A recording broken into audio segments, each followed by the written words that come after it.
It's a huge part of your life. You spend probably the largest chunk of your life at work. So this work-life balance thing has become much more real, and people want to be able to invest in their work, and they want their work invested in them in a really different way than we've seen in previous generations. And I think that's why you're starting to see talent strategy really become a thing.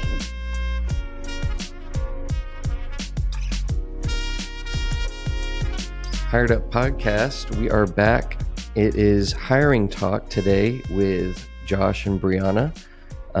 We have a very, very special guest. We're so excited to have Alli Trussell, who is the chief of staff from Wunderkind, a really, really cool company that is doing so much as far as the personalization messaging, as well as just really cool marketing and SaaS things going on. And I'll allow her to really get into what Wunderkind does. But I just wanted to start off with saying, thank you again, Alli, so much for joining us today. And at HiredUp, we are a startup app company that allows job seekers to bypass the archaic hiring process that exists today and apply to jobs with videos, with selfie videos, rather than the resume, the perfectly curated resume with all the buzzwords for the ATS to catch, cover letters that are, just sort of copy and paste sort of things. Totally. As well as for companies, we allow them to not only post a job super easily, but in the same breath also screen candidates as part of the application process. So they can sort of bypass the initial call screenings that sort of take some time initially and really see the person behind the application rather than just treating them, as a bullet points, basically. Well, I love that. I'm all about that. And we can dive into that a little bit more deeply later. But thank you both for having me. I'm super excited to be here. Like you said, I'm the chief of staff at Wunderkind. I oversee our people, talent, HR, and, culture's a buzzword, but culture, for lack of a better word, departments. And you did a really good job. We are a MarTech company. We're a customer engagement platform, and we make marketing one-to-one through a variety of different channels, whether it be email, text, looking into push, and many other things to come down the pipeline in the future. But what I'm super excited to talk about today is kind of the approach that we take with our products. We also take with our people. And that's awesome. And as we're seeing here in the Great Resignation, as it's so called, on LinkedIn and other places, more and more people are looking towards really great cultures to be a part of, rather than even salaries and things like that. Culture is becoming the number one for a variety of reasons, right? Yeah, it totally is. I feel like my hot take on this is that I kind of like it, because when it is a consumer's market, that's when you get innovation, right? Like if somebody has a monopoly on something, if you're unequivocally the best company to work for, you have the best culture, you can stop trying, And so I think the good thing that's coming out of this is that we're in a time period, we're in an interesting time in talent acquisition and talent retention, right? People expect a lot from their employers, which I think is great. If you think about your parents, they had a 9-to-5 job. They went in, they clocked out, they got a paycheck, and that was their work. That's what they expected from work. Work was work. I think, my generation and younger generations, we see it a little bit differently. And I have some theories on why that is. We see it differently. It's a huge part of your life. You spend probably the largest chunk of your life at work. So this work-life balance thing has become much more real, and people want to be able to invest in their work, and they want their work invested in them in a really different way than we've seen in previous generations. And I think that's why you're starting to see talent strategy really become a thing. Well, and I think you brought up a good point too about the innovation, because this is something that we're trying to educate a lot of companies on ourselves of.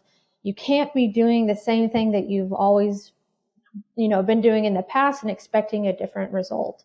Especially in this, especially in this candidate driven market, you really have to think outside of the box. You really have to get innovative and really kind of sell yourself for why should someone work at my company?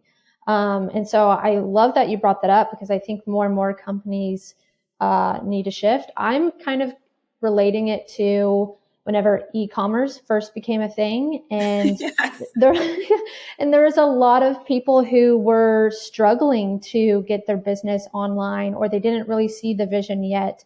And you really had to innovate or you would die. I think like Toys R Us is a good example.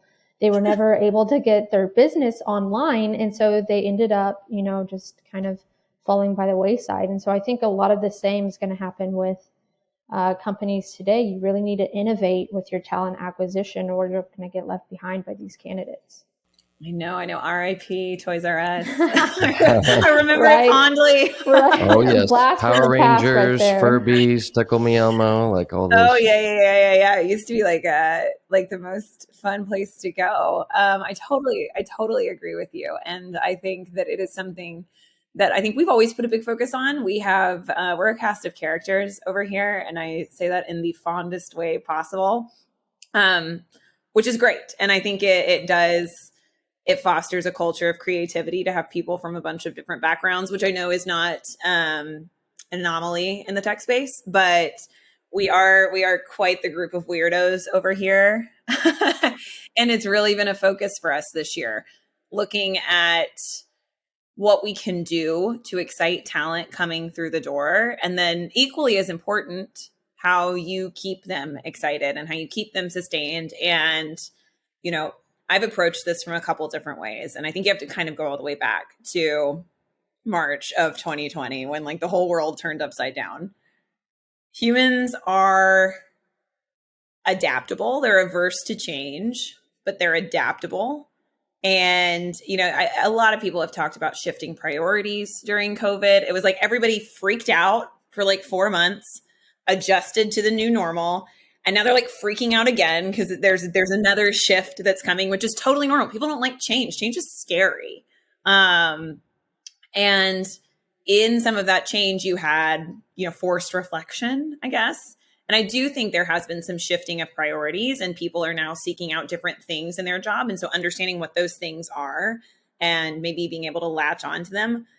I also think, and this certainly does not apply to everyone, but I also think there's this sense of, it's been a year of real loss or a year and a half. I don't know what's time anymore. It's been an extended period of loss, and there's been a lot of darkness. And I think people are looking at a change as like a new beginning. It's not just a shift in values, but I say this as a grade A control freak. One of the things you could, if you were fortunate in this time period, you could control which job you had, particularly now that it's such a candidate's market. And so I think that this is one aspect where people feel they can take a little bit of control in their life. And so you really do have to be at the forefront of like, what are people looking for in their jobs? And I can talk about some strategies that we're employing that I'm super excited about. But I do love video applications. I come from a theater background, but I'm a huge proponent of look at the person, not the resume. Exactly. Yes. And that's really our MO here. And that's why we're doing what we're doing, because we feel like in our past and in our CEO's past, like we've been or underrepresented or misrepresented in our resumes. Like I'm sort of a jack of all trades, creative person. So I have experience in all these different areas. And a lot of times the ATS, negates my resume because I don't have like an extra year of experience in one aspect at a agency setting for 3.5 years. You know what I mean? And so the opportunity, how many times have I said to myself, if I could just get in front of these people and they could meet me and feel my energy and my personality, I know that they would love me, but a lot of times we don't get that opportunity. And so that's why we're doing what we're doing as well. So totally. And I think, I mean, that really speaks to me. I completely get that. I think as talent professionals, you need to also be looking at transferable skills. So like I can use myself. So I come from a theater background. I am also sort of a jack of all trades, master of none. But in theater, you learn this perfect marriage of precision and agility, right? Like you can't be outside of your light. Like you do have to be standing in a certain spot or literally no one can see you. You do have to check your mic or literally no one can hear you. But more likely than not, something's going to go wrong and you need to be able to like adapt on the fly. I think it's why I am good at my current role. I deal with a lot of stuff that has to be right. I deal with a lot of stuff that has to be on time. I deal with a lot of stuff that is super in the weeds and detailed. I also have stuff changing on me every single day and new stuff flying at me, stuff that I may or may not have done before, and I can't freak out, right? And so that is a transferable skill in the role that I'm in. And, you know, one thing that our talent team a lot of times does, if they're stuck on a role, it's like, okay, design and like name it, you know, make it as creative as you want. Design the profile of this person. Like, you know, we don't want to stick to resumes, but what might their resume look like? Make their backstory. Like, tell me where they went to school, maybe what their extracurriculars were. Like, start to make this a human and then look at that resume you designed and don't look at the jobs on that resume. Look at the qualities that you designed in that person. Is that person somebody who has moved up really quickly? Maybe they're super hungry. So that's a skill you're looking for. That's a quality you're looking for. Is it somebody who has bopped around and tried a whole bunch of different things? Maybe you're looking for more of a generalist and you're not looking for Google or Facebook or Amazon on a resume. You're looking for what do they want between the lines of that resumes. And that's how you should be looking at LinkedIn. It's not about, I mean, obviously, like, you know, as an accountant, you need like some certifications. And I can't say, you know, we're just going to like plop me in a controller chair or we'd be in real trouble. But barring that, you know, 70% of roles, you can really broaden your search. And that is also how you get innovation, by putting people who may take a really different approach to something. And that's how you're going to get a diversity of thought in that.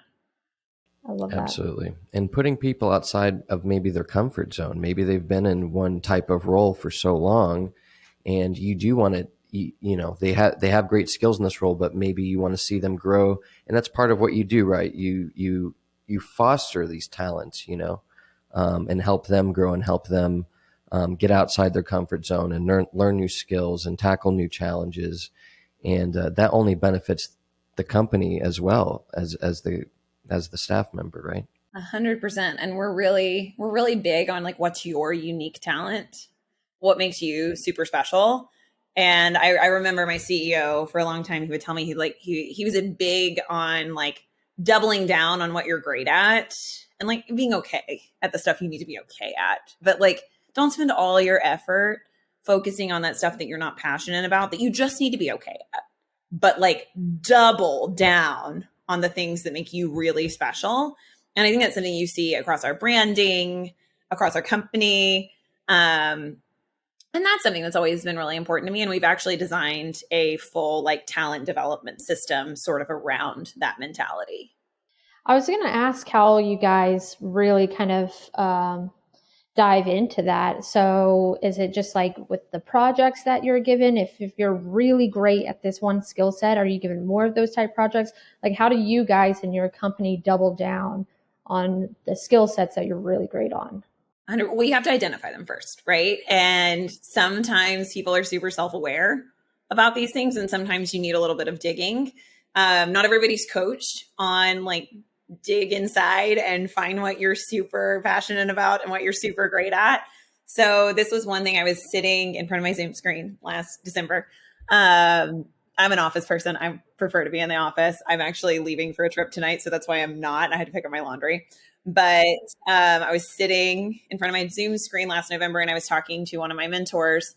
And I was like, I think that we need to take another step in talent development. I think that we need to think about it a different way. I think that in a year that's been such a blur, people really need to be seen as humans and as individuals again, and they need to be seen that way at work. So we spent about 6 months designing a program or an initiative, a department actually. We've hired a department called Performance Acceleration. The idea being that we would have in-house coaches to help people identify their special sauce, to help people. I love that. Figure. It's super exciting. I'm like super geeky and passionate about it. To help them like identify what makes them special and what they want to do, because it's also crazy to me that like managers and HR are supposed to be just career pathing 800 person organizations. Like that is a full-time job. And it's usually you don't have the time to take the care of like, oh my God, like what do you really enjoy about your job? And what do you not like so much? Okay, what does that tell us? Why are you getting so burnt out? What could you actually be taking differently? Or maybe you could be approaching differently.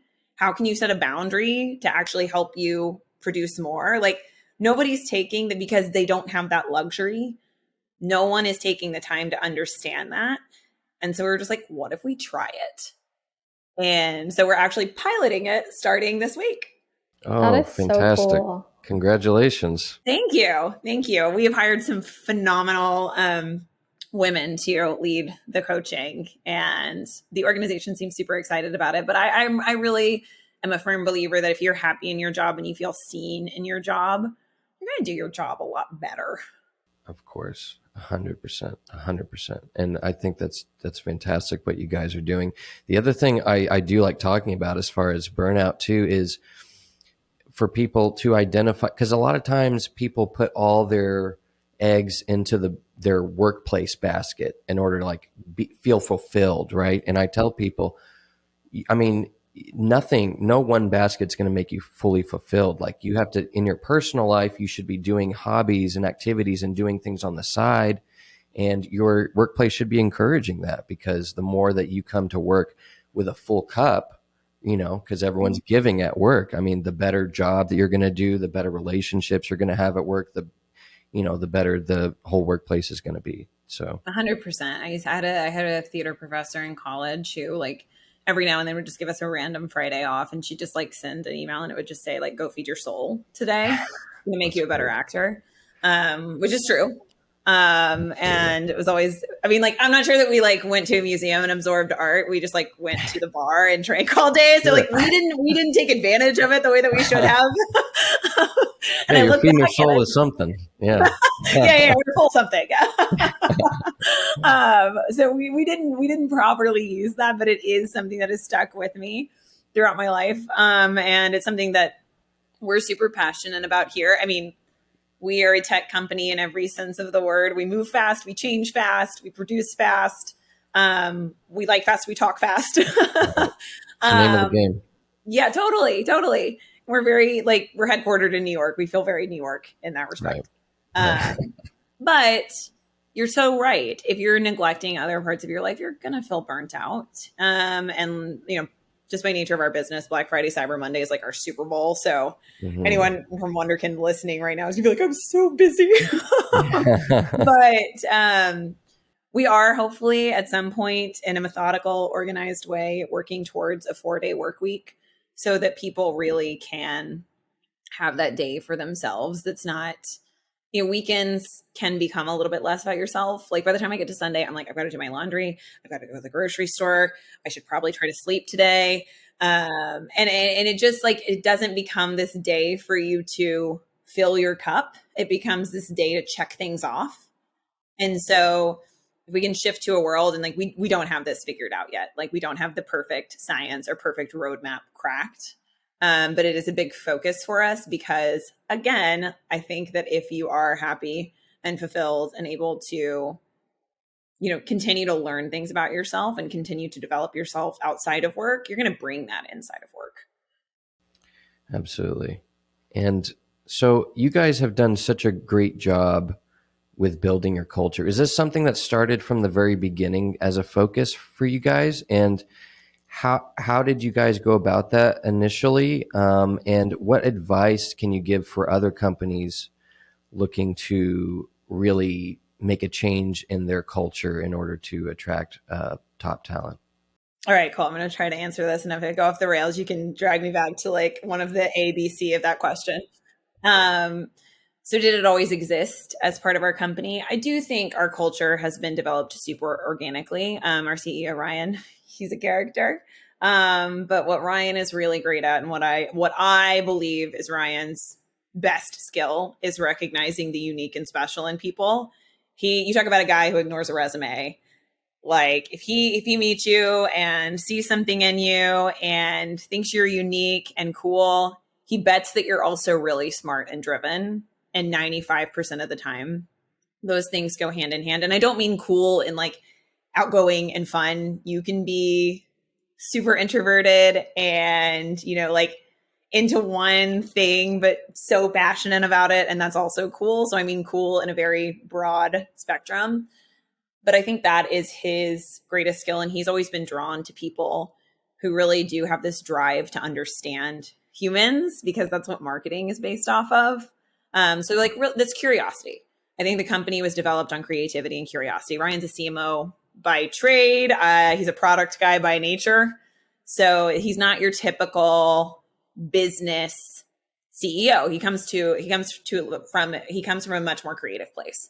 And so he's inherently surrounded himself by a lot of creative folks. Like even I look across our leadership team, and even people who have definitely grown up in their function, they're a little bit of a maverick in their function. They approach things a little bit differently, which keeps things really interesting and fun. And it makes for the best coworkers of your life, because they're also just really interesting people. But I think for a while, we just got lucky because we hired the right people. And I think that hiring the right people and then making sure that you have the resources and tools and systems to support them gives a good foundation for culture. And when you are a 30 to 100 person company, or like a 5 to 100 person company, just hire the right people. Hire the right people. Hire people who, even if you can't articulate your values, inherently align with what you love about the other people that you work with and the place that you work and the work that you're doing. Inherently, you can tell when somebody's like vibing with that and is passionate about things that you value. You may not have the same favorite things, but passionate about the things that you value.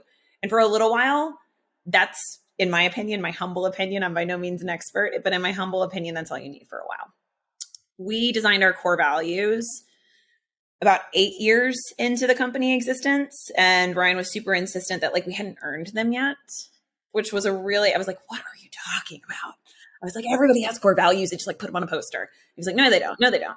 And so I ended up running that process, and we did it super bottoms up, and it was extremely thorough. Like we interviewed every person in the company, either in a one-on-one setting or in a group. And it was sort of like, what's true about us? What do we all like about the place that we work? What do we love about this company? What are things that we're like not great at yet, but we aspire to be great at?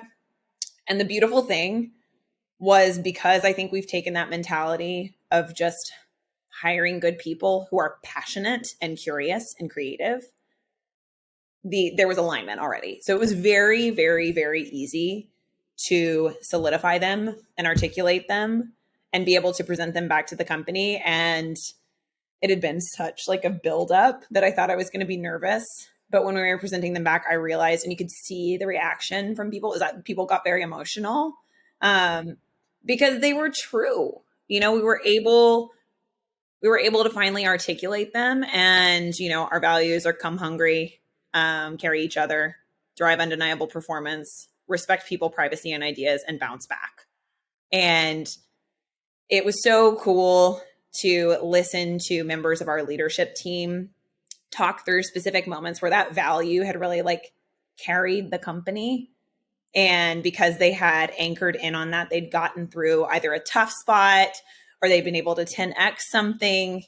And we actually did a rollout where we anonymously solicited feedback and then had people record videos about their coworkers exhibiting those values. And we like get sad, or not sad, I'm going to get emotional talking about it.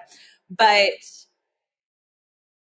we're aligned in what that culture is, and we really do stick to those values, and they can also become a vocabulary for you to use when people are straying from them. And I think that is also really important in a culture of feedback. You have to be able to say, like, right now, I don't really feel like you are carrying the team.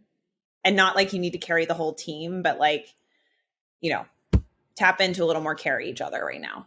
And it becomes this like really, you know, without animosity way to talk about how we lead and how we show up for each other and how we approach our work. And they really can be this guidebook of like, what decision do you make?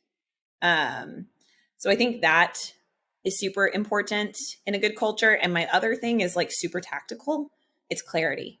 People need to understand what's expected of them in their role, what good looks like, what great looks like, what growth looks like for them individually, and growth for the company.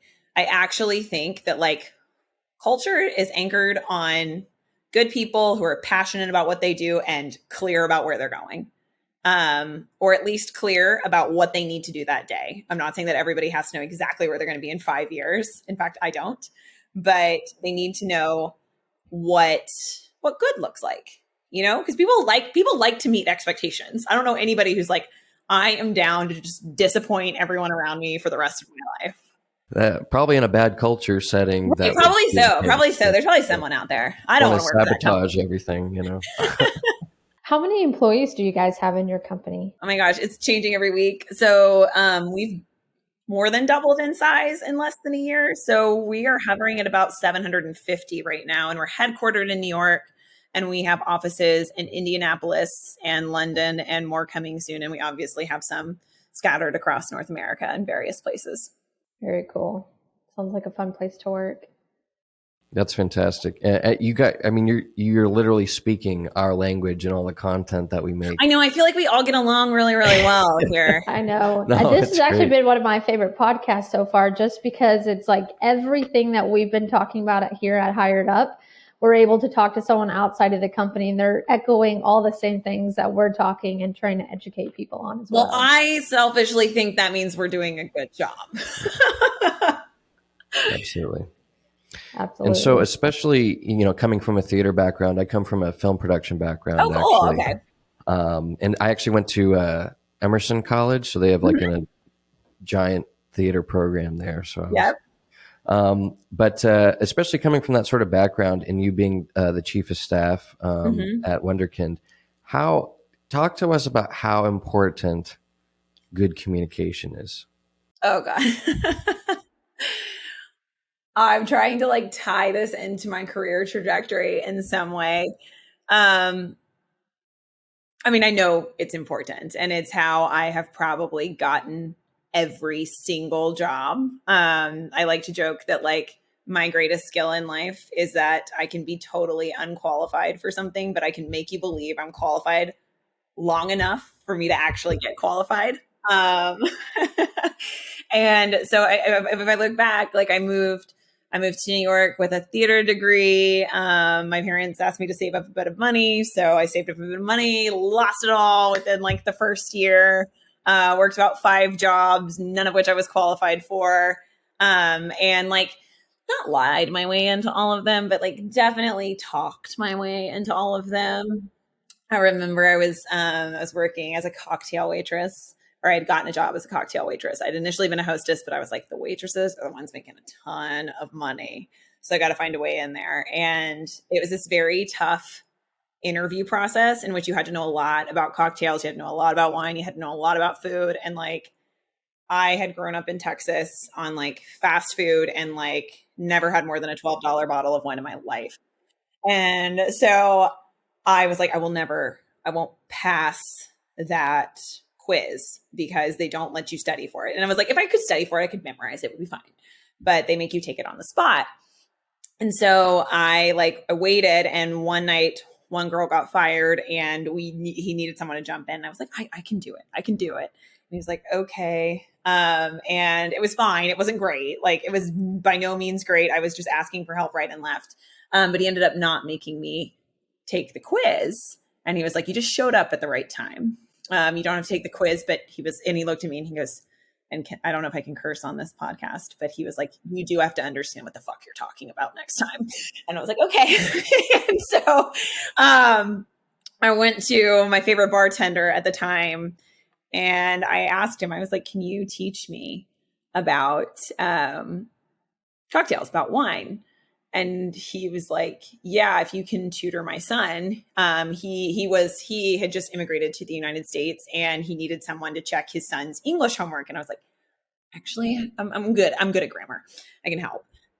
So we traded that for a long time. And I don't know how this question about communication turned into a lesson in like just asking for help when you need it. And most people are willing to do that. But I think that's generally my communication style is there's a lot of stuff I don't know. I think being open and upfront about that, but also bringing something to the table, I think is probably one of the best things you can do from a business communication lens. And I did. It was great. I actually loved that job. It was one of my favorite jobs. Worked with a great team and a great manager. But yeah, you've got to ask for help. You need to be transparent. Good communication will get you further than anything on your resume, in my opinion. Because that's how you pass it. And until we have eliminated interviewing completely and like the bots take over and it's just like we do like some brain tapping and like some voodoo, I think interviews are going to be a crucial part. And you like people who are good communicators because they make your job as an interviewer easier. Exactly. And the importance of communication, not just from the job seekers or the applicant standpoint, but from the company as a whole as well, you know, and like you mentioned, which I thought is such an amazing point is, you know, telling people, here's what good means in your position. Here's what exceptional means in your position. And like having those guidelines already known from the company side, I think is so crucial, and it just doesn't happen a lot. With and most also companies. like, are you a company that looks for good or are you a company that looks for exceptional? And I think most companies would say they look for exceptional, but then I think you have to look inward and be like, are we exhibiting behaviors that are also exceptional? Like there has to be that continuity across what you're expecting, what you're exhibiting, and what you're communicating. There can't be a break in that or else people just call bullshit. And people are smart. You know, right. That's the hard thing about communication. You can't really pull the wool over someone's eyes. And I think, you know, not being from a business background, I tend to lean maybe even too much on the transparent side. And I'm usually the one being like, well, we can say that. And our lawyer's like, no, we can't. But I do think, you know, when you talk about people thinking of their job as more than their job, it ties back to what we were saying earlier. People expect more from a communication lens because you see them as individuals. They are bringing a lot to the table that's unique to them and special to them, which means they're giving a lot of themselves. And then that communication becomes a two-way street. It's a relationship. And you can't have a good relationship without good communication. And so why would you expect your work relationship to be any different? 100%. It's such a great point.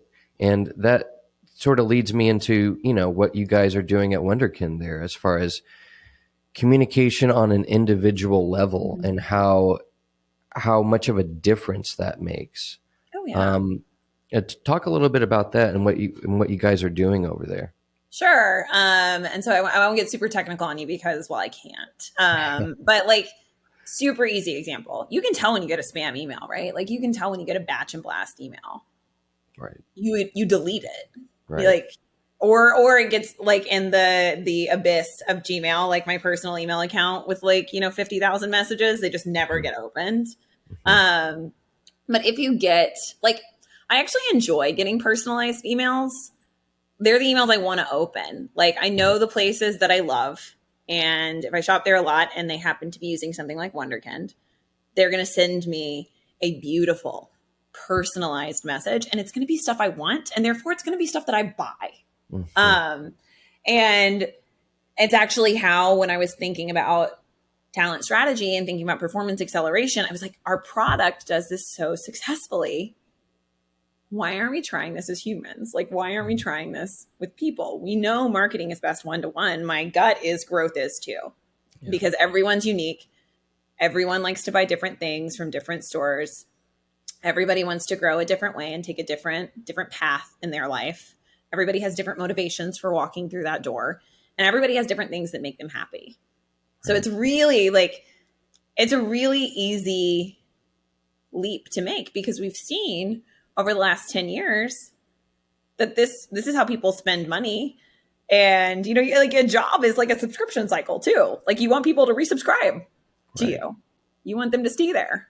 You guys talked a lot, and you guys have, I guess, 750 people now. And you talked a lot about the importance of humanizing the hiring process and looking. One of the things that you brought up that I really love, that you didn't necessarily say, but looking at someone's non-tangible assets and just like seeing what they are great at and being intuitive to that and seeing that. How can some of these smaller companies, because that's what we're kind of seeing an issue with, a lot of these smaller companies, maybe they're a restaurant or maybe they're a retail shop, they're really struggling with their hiring and they're not really knowing what to do. They're not really knowing the next step or how to innovate in a small kind of environment like that, when they may only have, 3 or 4 employees, but they're struggling to, get candidates to their job. Totally. I think the first step is a little self-reflection, a little bit of knowing yourself, a little bit of knowing like what makes your company special, doing a little bit of, self-love from a company perspective, figuring out like, what do you have to offer? Because I also believe, in the same way that I believe every person has something unique to offer, I believe that every company has something unique to offer. And so I think you start there. And then I think you move out to like, what do the people in this room value? And you have to get clear about those, or else you don't know who you're looking for in an interview process and you don't know what to ask. And so I think if you're missing those pieces, you really are just shooting in the dark and you're looking for talented people. And my assumption is, because I've seen this happen and I've done this before, is you might get into this habit of throwing smart people at problems. And sometimes that works. And actually, in a smaller company, a lot of times that works. It's just not scalable. And so if that becomes your recruiting strategy of just like, I'm looking for the smartest person in the room, well, smartest at what? Like, what do you actually need? And you can sort of do, one of the things we're going to start looking at is like how people are growing, whether that's up, whether that's laterally into a new role. And some of that becomes sort of like a skill assessment, like where on this team are we lacking a certain skill? Like where are we overloaded? Maybe we don't need that many more people with this unique skill, but maybe we're really lacking over here. So a little bit of like a talent assessment, I think, and really understanding what you're looking for. I'm a big proponent of super clear role descriptions and having your hiring managers be able to speak to those, making sure that everybody in the interview is clear on why they're talking to someone. The last thing a candidate wants to do is go through a 7-step interview process where they get asked the same questions in every single interview. It's tiring and it doesn't actually tell you anything about the company, right? So being really clear in different stages of an interview of like what you're actually assessing there and whether you're assessing or you're selling, because there's another part of recruiting that needs to be a sell. And if you're a smaller company, you're probably going to be selling a little bit more unless it's somebody who just really, really wants to go to a 6-person company. And there definitely are those people.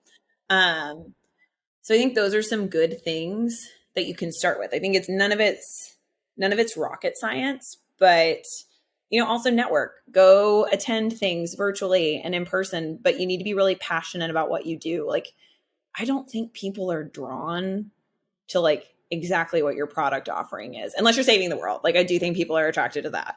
But we're over here in like personalized marketing. But you have to be really passionate about it and really passionate about the people that you work with. And I think be able to articulate what makes something special. And people are attracted to that. People are curious about that. That intrigues people.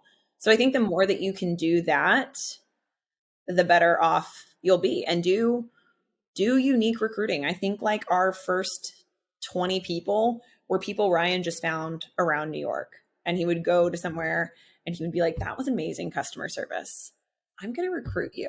So it can be a little more grassroots. I love that. You know what I mean? Like when you go into Like we've like hired people because like they were the best hostess. Like they just gave this amazing hospitality when you walked into a restaurant and you're just like, oh my gosh, this person is special. They made me feel so welcome. They made me feel so recognized. They would be awesome at our company.